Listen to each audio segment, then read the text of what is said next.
Hi hello, എല്ലാവർക്കും സുഖമെന്ന് കരുതുന്നു. ഇന്ന് ഞങ്ങൾ ഡൽഹിയിലെ കുത്തബ് മിനാർ കാണാനായിട്ട് എത്തിയിരിക്കുകയാണ്. കുത്തബ് മിനാർ എന്നും കുത്തുബ് മിനാർ എന്നും അറിയപ്പെടുന്ന ഡൽഹിയിലെ ഏറ്റവും പഴക്കം ചെന്ന കോട്ട നഗരം എന്നറിയപ്പെടുന്ന ലാൽകോട്ടിലാണ് കുത്തബ് സമുച്ചയവും അത് ഉൾക്കൊള്ളുന്ന മിനാരവും വിജയഗോപുരമൊക്കെ സ്ഥിതി ചെയ്യുന്നത്. അതിൻ്റെ മുകളിൽ കൂടെ ഇതിൻ്റെ ഫ്ലൈറ്റൊക്കെ പോകുന്നത് നിങ്ങൾക്ക് കാണാൻ സാധിക്കും. യുനെസ്കോയുടെ ലോക പൈതൃക പട്ടികയിൽ ഇടം പിടിച്ച ഒരു സ്ഥലമാണ്. ഡൽഹിയിലെ മെഹ്റൗളി പ്രദേശത്ത് സ്ഥിതി ചെയ്യുന്ന കുത്തബ് മിനാർ വളരെ മനോഹരമായിട്ടുള്ളൊരു സ്ഥലമാണ്. നല്ലൊരു അറ്റ്മോസ്ഫിയറാണ് ഇതിൻ്റെ മുൻപിൽ നിൽക്കുമ്പോൾ. ഞങ്ങൾ ഫാമിലി ആയിട്ടാണ് പോയത്. ഒരുപാട് ആൾക്കാർ ഇവിടെ സന്ദർശിക്കാൻ വരുന്നുണ്ട്. അത്രമാത്രം മനോഹരമായിട്ടുള്ള ഒരു സ്ഥലമാണ്. 3 ഭാഗങ്ങളായിട്ടാണ് കുത്തബ് മിനാർ നിർമ്മിച്ചത് എന്ന് പറയപ്പെടുന്നു. ഇന്ത്യയിൽ ഏറ്റവും കൂടുതൽ സന്ദർശകർ വരുന്ന ഒരു ഇടം കൂടിയാണ് കുത്തബ് മിനാർ. നിങ്ങൾക്ക് ശ്രദ്ധിച്ചാലറിയാം, അത്രയേറെ തിരക്കാണ്. ഞങ്ങളൊരു വൈകുന്നേര സമയത്തോടു കൂടിയാണ് പോയത്. എങ്കിലും വളരെ മനോഹരമാണ്. മനോഹരമായ ഗാർഡനുകളും, അതായത് നമ്മൾ പറയത്തില്ലേ ഉദ്യാനം എന്ന് പറയത്തില്ലേ, അത്ര മനോഹരമായൊരു ഉദ്യാനമാണ്. കുത്തബ് ഉദ്ദീൻ തുഗ്ലക്കിൻ്റെ കോട്ടയൊക്കെ കാണാനായിട്ട് സാധിക്കും. ഞങ്ങളങ്ങനെ കുത്തബ് മിനാറിൻ്റെ മുൻപിലേക്ക് നടന്ന് പോയിക്കൊണ്ടിരിക്കുകയാണ്. പിള്ളേരൊക്കെ നല്ല ഇതിലാണ്. ഇതേണ്ട നമുക്കൊരു ഫ്ലൈറ്റ് ഇങ്ങനെ കുത്തബ് മിനാറിനെ തൊട്ടില്ല എന്നും പറഞ്ഞിങ്ങനെ പോവുകയാണ്. സൂര്യനെ തഴുകി നിൽക്കുന്ന കുത്തബ് മിനാർ ഇങ്ങനെ കാണാനായിട്ട് നമുക്ക് സാധിക്കും.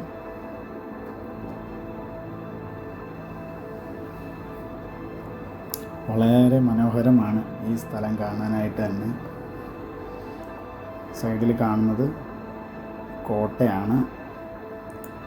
മുഗൾ സാമ്രാജ്യത്തിൻ്റെ കോട്ടയാണ് ഈ സൈഡിൽ കാണുന്നത്. നോക്ക്, എന്ത് മനോഹരമാണ് കാണാനെന്ന്. പലരും അവിടെ നിന്ന് ഫോട്ടോ എടുക്കുന്നതൊക്കെ നിങ്ങൾക്ക് കാണാൻ സാധിക്കും. ഇവിടെ എഴുതി വച്ചിട്ടുണ്ട് 1199 1220 ഇടയിലുള്ള കാലങ്ങളിലാണ് 399 പടികളുള്ള ഈ ഗോപുരം നിർമ്മിച്ചത് എന്ന് പറയപ്പെടുന്നു. ഇതിൻ്റെ സൈഡിൽ ഈ കാണുന്നതെല്ലാം കോട്ടകളാണ്. വളരെ മനോഹരമായിരുന്നു. ഞങ്ങൾ വളരെ നല്ല രീതിയിൽ എൻജോയ് ചെയ്തു. ഈ കാണുന്ന കോട്ടകളൊക്കെ ഇങ്ങനെ ഇടിഞ്ഞു വീഴാറായി നിൽക്കുകയാണ്. എങ്കിലും വളരെ മനോഹരമായിരുന്നു ഈ സ്ഥലം കാണാനായിട്ട്.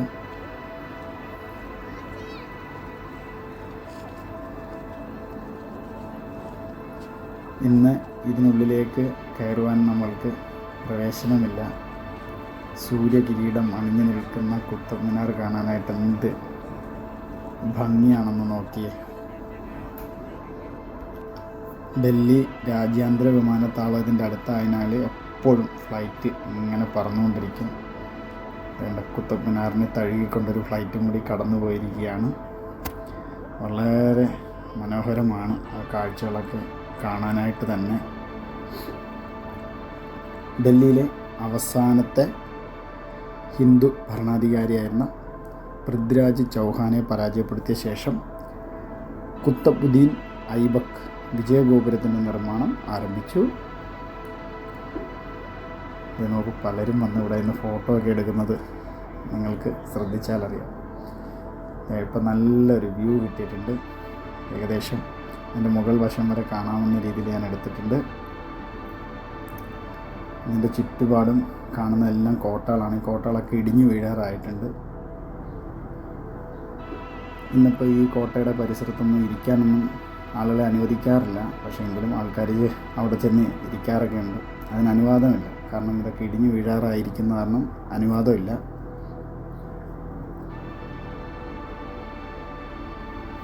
കുത്തബുദ്ദീൻ ഐബക്ക്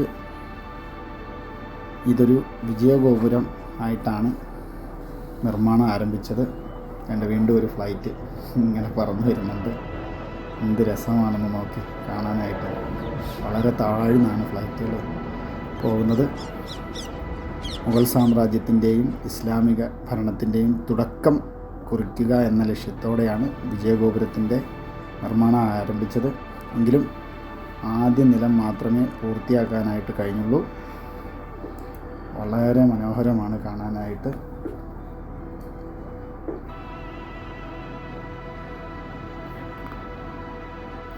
യുനെസ്കോയുടെ ലോക പൈതൃക പട്ടികയിൽ ഇടം പിടിച്ച ഒരു സ്ഥലമാണ് ഡൽഹിയിലെ മെഹ്റൗളി പ്രദേശത്ത് സ്ഥിതി ചെയ്യുന്ന കുത്തബ് മിനാർ.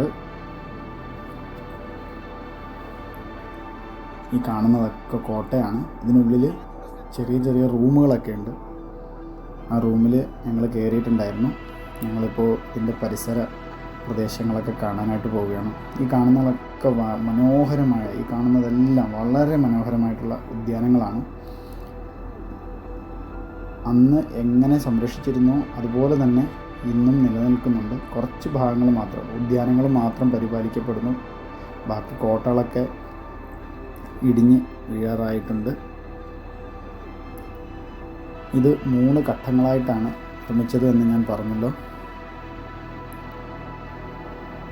മുഗൾ രാജവംശത്തിലെ രാജാക്കന്മാർ ഓരോ ഭാഗങ്ങളായിട്ട് ഇതിൻ്റെ നിർമ്മാണം തുടർന്നുകൊണ്ടിരുന്നു. അങ്ങനെ 1220 ശേഷവും ഇതിൻ്റെ നിർമ്മാണം ഇതിൻ്റെ 3-ാം ഘട്ടം എന്ന് പറയുന്ന രീതിയിൽ ആരംഭിച്ചു. ഫിറോസ് ഷാ തുഗ്ലക്ക് 1368 ഇതിൻ്റെ മുകൾ ഭാഗം പുനർനിർമ്മിക്കുകയും ഒരു കപ്പോള കൂടി ചേർക്കുകയും ചെയ്തു.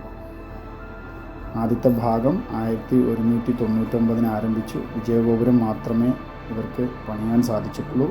അതിനുശേഷം പല രാജാക്കന്മാരും ഇതിൻ്റെ 2-ാം ഘട്ടം ആരംഭിച്ചു. അങ്ങനെ 1220 ഇത് പൂർത്തീകരിച്ചു. അതിനുശേഷം ഇതിൻ്റെ 3-ാം ഭാഗം ഞാൻ പറഞ്ഞില്ല, 1368 പുനർനിർമ്മിച്ചത്. ഈ കാണുന്ന കോട്ടകളെല്ലാം ഇടിഞ്ഞു വീഴാറായിരിക്കുകയാണെന്ന്. ഇപ്പം നിലവിൽ ഇതിൻ്റെ ഉയരം ഏകദേശം 238 അടിയാണ്, അതായത് 72.8 മീറ്റർ. സാംസ്കാരിക തനിമ ഒട്ടും ചോരാതെ അത് നിലനിർത്തിക്കൊണ്ട് പണിത ഒരു ഗോപുരമാണ്. ഓക്കെ, മനോഹരമായ ഉദ്യാനങ്ങളാണ്. ഇവിടെ വൈകുന്നേരം സമയങ്ങളിൽ ഒരുപാട് പേര് വരാറുണ്ടെന്ന് കേട്ടു. ആൾക്കാർ ഈ ഉദ്യാനത്തിൽ വന്നിരിക്കുകയും, എൻ്റെ മോളാണ്, എൻ്റെ വൈഫും മൂത്ത മോളും അതുപോലെ തന്നെ ഇളയാൾ കോട്ടയ്ക്കുള്ളിലേക്ക് കയറാനായിട്ടുള്ള ശ്രമത്തിലാണ്. ഞങ്ങൾ ഈ കോട്ടയ്ക്കുള്ളിലേക്ക് കയറാൻ പോവുകയാണ്. ഇവിടെയൊക്കെ ഇടിഞ്ഞു വീഴാറായി ഇരിക്കുകയാണ് ഈ കോട്ടയൊക്കെ.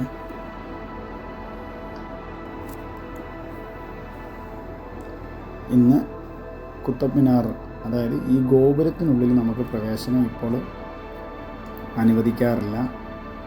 അതുപോലെ ഈ കോട്ടയ്ക്കുള്ളിലെ കല്ലുകളിലൊന്നും ഇരിക്കാൻ നമുക്ക് അനുവാദമില്ല. എങ്കിലും പലരും വന്നിട്ട് ഇരുന്നിട്ട് ഫോട്ടോ എടുക്കുന്നുണ്ട്. ഞങ്ങളിതേണ്ട കോട്ടയ്ക്കുള്ളിൽ കയറുകയാണ്. ഇന്ന് ഈ കോട്ടയും ഈ ഗോപുരമൊക്കെ കാലഹരണപ്പെട്ടും സംരക്ഷിക്കാതെ പോയതിൻ്റെ പേരിലും അതിൻ്റെ ഓരോ ഭാഗങ്ങൾ ഇങ്ങനെ നശിച്ചുകൊണ്ടിരിക്കുകയാണ്. ഇതിൻ്റെ ഇവിടെ എന്തോ എഴുതി വെച്ചിട്ടുണ്ട്, 1955 എന്താണെന്ന് അറിയില്ല, എന്തൊക്കെ എഴുതി വെച്ചിട്ടുണ്ട്. അത് പിന്നീട് ആരെങ്കിലും എഴുതി വെച്ചതായിരിക്കാമെന്ന് തോന്നുന്നു.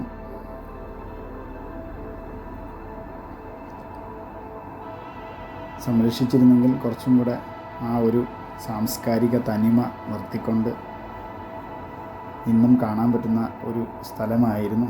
ഇതൊക്കെ ഓരോ റൂമുകളാണ്. വളരെ മനോഹരമായിട്ടുള്ളൊരു സ്ഥലമാണ്. ഇതിൻ്റെ അടുത്ത ഭാഗവുമായിട്ട് നമുക്ക് വീണ്ടും കാണാം. ഞങ്ങൾ ഒരു റൂമിനുള്ളിലേക്ക് കയറി. വളരെ മനോഹരമായിരുന്നു. അവർക്ക് ഭയങ്കരമായിട്ട് ഇഷ്ടപ്പെട്ടു.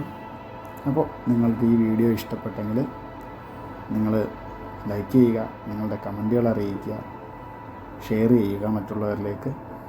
ഒട്ടും മറക്കാതെ ഒന്ന് സബ്സ്ക്രൈബ് ചെയ്യുക. അപ്പോൾ അടുത്ത വീഡിയോയുമായി വീണ്ടും കാണാം. നിങ്ങളുടെ സ്വന്തം ജാസ്റ്റി മീഡിയ. Bye bye.